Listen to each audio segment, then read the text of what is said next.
Rateko, Nela Dimwela Congo.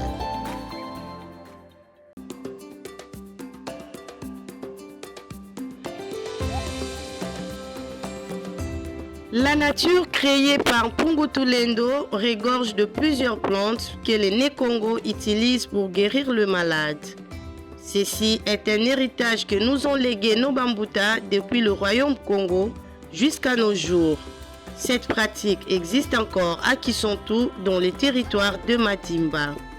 Nengwa Germaine Omandiangou, une femme guérisseuse Congo, nous parle de son expérience pour ces plantes médicinales qui l'ont aidée à avoir les enfants et à devenir aujourd'hui guérisseuse. Mama sisi mwana nimbefuna fulade bati yumonshira vele kunanga antikindefunde ugumba. Okay. Ugumba mutigene nzonte na chimbiri biteri yene kontampuma. Mutigene nzozo ne mama tugene yotatuwe chinkaka ni jakalimu. Abunge bwe. Mumwantama mwana yontama kasusole. Ngeza yiko. Bweni kakninga tuntumbi yobangene njembele kibeni.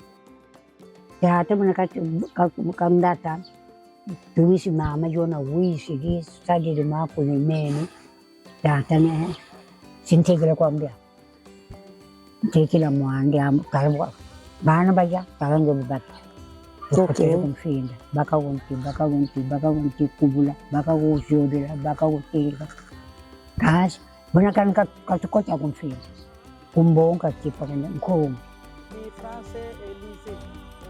Nengwa Lumanu Élysée, bénéficiaire de ces traitements traditionnels, considère cette pratique une valeur qu'il faut sauvegarder et nous parle de son expérience.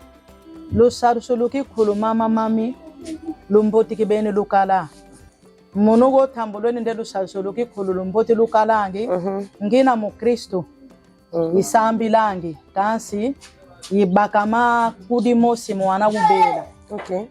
Ndiye tizinzonzambi yezinzonzambi mukusaka kayisosa lusalusu data nzambi katula koku Mwana nkikabela. mwana kubela tu. Okay. Donc ulomba mabonso nde yata.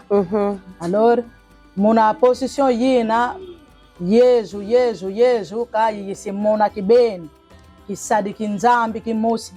Okay. Sadi di ma prière tuvutukisi tuedi tuvutukisi bonso batanga nde yule kubaka kondosi. Ndosi, okay.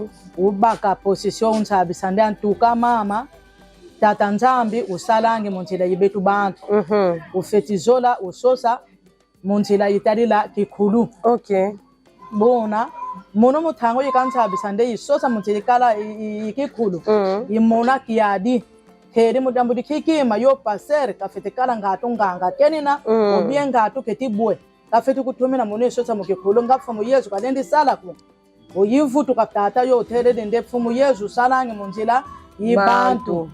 Bona ibaka pensila yiyenda phi bona yiyenda phi kuyiyenda tata nzambi muna kikulu kineko bathonga kibeni nde kota kibeni muna kikulu kota kibeni muna kikulu hadi bubu tutamona kena mambo matadi la bonsu zinganga zingombu woba mwene muntu kikebwelenge ndimba batamona nde boke beni bantu bankisika bandikala muna ko muna nzila yina bubaba kadi bisaki kwani byoto kweluta kena mumas munzila kwani zinfuta kabona babaka basadidi bayidi kilimako lubu bayisa bona bakubula mwana babonge di masa kwani mo tukwe baka ku nsonzambi onlang uba kubabalu eri bungangi nlang babaki di masa mena basambidi basadidi mwana mpala mosi wisitoma. Le traitement traditionnel avec l'aide de plantes n'est pas de la sorcellerie, car à l'époque, les hôpitaux n'existaient pas. Mais nos Bambuta se faisaient soigner en faisant recours à cette pratique.